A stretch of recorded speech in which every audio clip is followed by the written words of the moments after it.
cet endroit incroyable, unique au monde, le palais idéal du facteur cheval. Avec ses airs de temple cambodgien. Il est un étrange palais aux allures de temple indique inclassable de Joseph Ferdinand Cheval. Fils de paysan, le facteur Ferdinand Cheval a construit cet édifice seul et avec des galets transportés dans sa brouette entre 1879 et 1912. Un modeste facteur qui façonna le monument pierre par pierre il y a 140 ans. Un homme simple, facteur le jour, maçon et artiste la nuit. Durant 33 ans, Ferdinand Cheval a façonné son palais. Le palais du facteur Cheval a rouvert ses portes après 2 mois de fermeture. Classé monument historique par André Malraux, c'était en 1969. Il a trébuché sur une pierre à la fin du 19e siècle, et cette pierre était si étonnante que cet apprenti boulanger a conçu un palais et il l'a construit pendant 33 ans.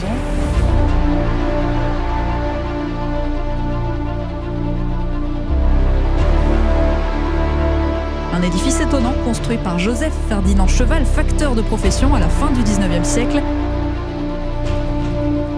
De loin, on dirait un peu le temple d'Angkor. Oui, c'est vrai, je me suis fait la même réflexion. Il faut le voir, il faut vraiment le voir, puis on y prie. Au-delà de tout ce qu'on peut dire sur un monument, l'admiration d'un monument, c'est émouvant. Le bestiaire de pierre hallucinant de beauté et de réalisme côtoie les plantes exotiques, les évocations religieuses, les monuments étrangers.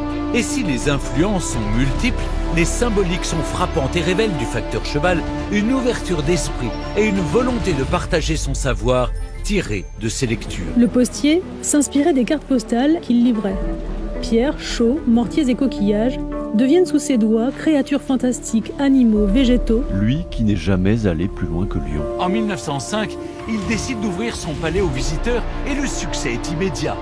Le facteur Cheval décède en 1924 à l'âge de 88 ans. Son œuvre restera intouchée jusqu'à l'intervention d'une équipe de restaurateurs. Quand on est arrivé, le palais était dans un état de dégradation avancé. Il était intouché. Depuis 1912, il fallait revoir toutes les parties ornées, que ce soit des personnages ou des feuillages ou des animaux. Et ça m'a passionné. Et je crois que c'est une bonne chose, ça nous permet de voir le palais maintenant, quasiment comme il était en 1912. C'est vraiment magnifique. Une très belle région, il y a de quoi faire autour, de visiter, il y a plein de choses qu'on n'a encore pas vues, donc on va découvrir un peu notre région. Des fois, on va voir trop loin ce qu'on a près de chez soi. On le prenait pour un fou au départ, et aujourd'hui, on s'aperçoit que ces idées qu'il avait et qu'il reproduit, c'est merveilleux. Sensationnel. Je me demande comment il a fait pour arriver à faire ce palais. On est émerveillé à chaque fois qu'on vient. Je pense qu'il faut venir plusieurs fois pour vraiment voir et vraiment comprendre l'artiste. C'est l'aspect rêveur que je trouve assez incroyable. Un temple du rêve où l'esprit s'évade et qui séduit particulièrement les enfants. Et ici, dedans du château, c'est marrant. On n'arrête pas de vouloir faire le tour, monter, descendre à chaque fois, donc oui, c'est merveilleux pour eux. Je vois beaucoup de trucs que j'aurais jamais vu autre part. C'est magnifique.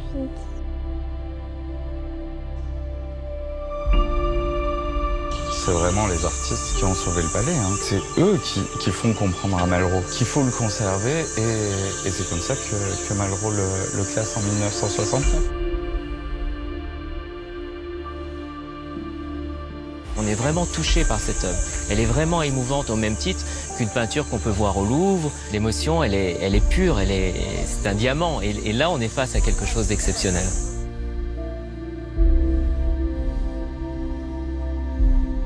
Visité depuis 1905, à l'époque avec le facteur lui-même, le palais idéal accueille un public de plus en plus international, fasciné par cette architecture naïve, unique au monde. Pablo Picasso, Paul Éluard, André Breton, Robert Doisneau, le palais attire les artistes et les inspire depuis près d'1 siècle. Et désormais, certains d'entre eux y sont même exposés.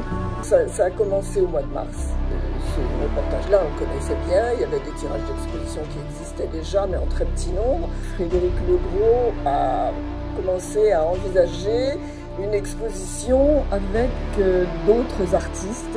Moi, ce qui est toujours quelque chose qui me plaît beaucoup. Quand il y a la possibilité de croiser les regards.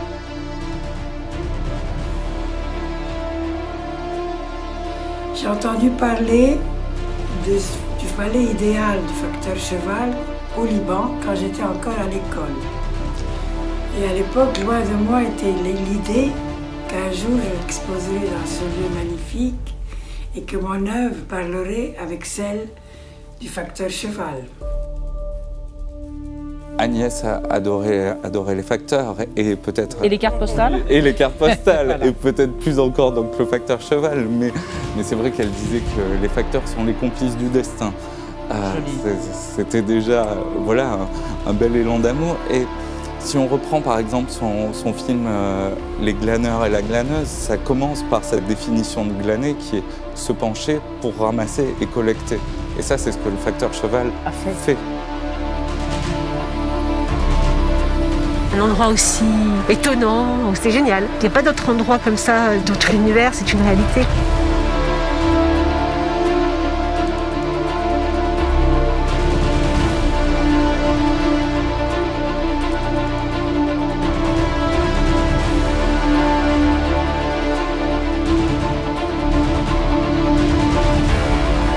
Bienvenue pour cette nuit des musées un peu particulière, mais on a quand même eu envie de vous faire visiter le palais de façon un peu différente avec cette visite en live, en nocturne, qui est une première pour nous tous, moi le premier.